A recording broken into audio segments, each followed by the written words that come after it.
Hai, drano dostanu uz aus mahamkara zarina o Yasmin de garmai de darmai په وخت کې د چکر وهلو په ترڅ کې یو ځانګړی ځای پیدا کوو چې دغه ځای د بایسکلونو د درېدو ځای دی.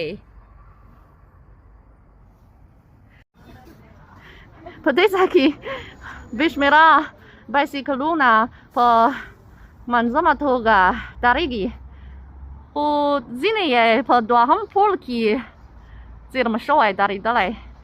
او دغه شان ماشینونه څنګه کارول کیږي؟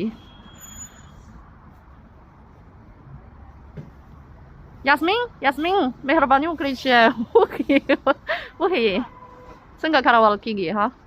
او لومړی وباسي دغه چوکاټ وباسي او لاندې پرېږدي او بیا بایسکل په دې ځای کې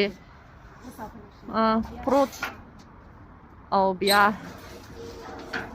یا بایسکل به په دوهم پوړ کې درېدلی شي. دروند دی؟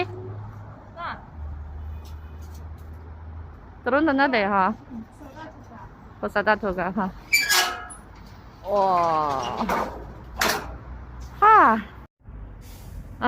دغه ځای په وړیا توګه د خلکو پر مخ پرانیزي او خلک په وړیا توګه په دې ځای کې خپل بایسکلونه له درېدو نه وروسته بیا د میترو او عمومي باس له لارې خپل کور، خپل موخې، خپل دفتر ته تللی شي.